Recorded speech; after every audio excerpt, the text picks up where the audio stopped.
Hello കൂട്ടുകാരെ, ഇന്ന് പുതിയൊരു റെസിപ്പി ആയിട്ട് വന്നിരിക്കുകയാണ്. ചെറുപയർ മുളപ്പിച്ച തോരനാണ്. അതിന് നമുക്ക് ആദ്യമായിട്ട് വെളിച്ചെണ്ണ ചൂടാക്കിയിട്ട് അതിലേക്ക് കടുകും വേപ്പിലിട്ട് കൊടുക്കാം. അതൊന്ന് പൊട്ടി വരുമ്പോൾ നമുക്ക് സവോള അരിഞ്ഞ് വെച്ചിരിക്കുന്ന ഇട്ട് കൊടുക്കാം. മഞ്ഞൾപ്പൊടി, ഉപ്പ് ഇട്ട് കൊടുക്കാം. അതൊന്ന് വഴണ്ട് സെറ്റായി വരുമ്പോൾ നമുക്ക് അതിലേക്ക് നാളികേരം ചിരകിയതിട്ട് കൊടുക്കാം. നന്നായി ഇളക്കി കൊടുക്കാം. ഇത് പെട്ടെന്ന് അടി പിടിക്കും. ഫ്ലെയിമോ ചെറുതാക്കിയിട്ടിട്ട് എല്ലാവരും ഇത് ഉണ്ടാക്കിക്കോളൂ.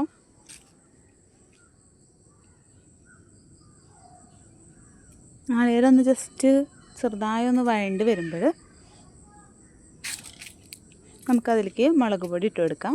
മുളക് പൊടി വേണമെങ്കിൽ ഇടാം, അല്ലെങ്കിൽ കുത്തുമുളക് ഇടാം, അതല്ലെങ്കിൽ പച്ചമുളക് അരിഞ്ഞിട്ടിടാം. ഏതായാലും കുഴപ്പമില്ല, നമ്മളുടെ ഇഷ്ടത്തിനനുസരിച്ച് നമുക്ക് ഇടാം. ഞാനിവിടെ കുത്തുമുളകാണ് ഉപയോഗിച്ചിട്ടുള്ളത്. കുറച്ചും കൂടി കാണാനും ടേസ്റ്റിയുമാണ് കുത്തുമുളക് ഇടുമ്പോൾ. അങ്ങനെ മുളകൊന്ന് മൂത്ത് വരുമ്പോൾ നമുക്ക് മുളപ്പിച്ച് വെച്ചിരിക്കുന്ന ചെറുപയർ ഇട്ട് കൊടുക്കാം. ചെറുപയർ മുളപ്പിക്കേണ്ടത് എങ്ങനെയാണെന്ന് എല്ലാവർക്കും അറിയില്ലേ? ചെറുപയർ വെള്ളത്തിലിട്ട് വയ്ക്കുക. അത് വീർത്ത് വരുമ്പോൾ നമുക്ക് വെള്ളം മൊത്തം വാറ്റി കളഞ്ഞിട്ട് എടുത്ത് വെച്ച് കഴിഞ്ഞാൽ അത് മുള പൊട്ടും.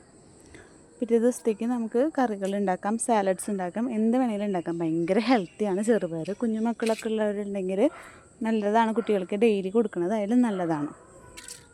ഭയങ്കര പ്രോട്ടീൻ റിച്ച് ആണിത്.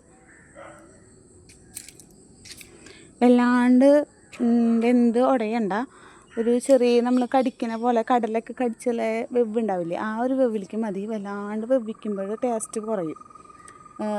മൂടി വയ്ക്കാതെ നമ്മളിങ്ങനെ ഇളക്കി തന്നെ വെവിക്കാൻ ശ്രദ്ധിക്കുക പ്രത്യേകം. അപ്പോഴാണ് അതിൻ്റെ ടേസ്റ്റ് കിട്ടുള്ളൂ.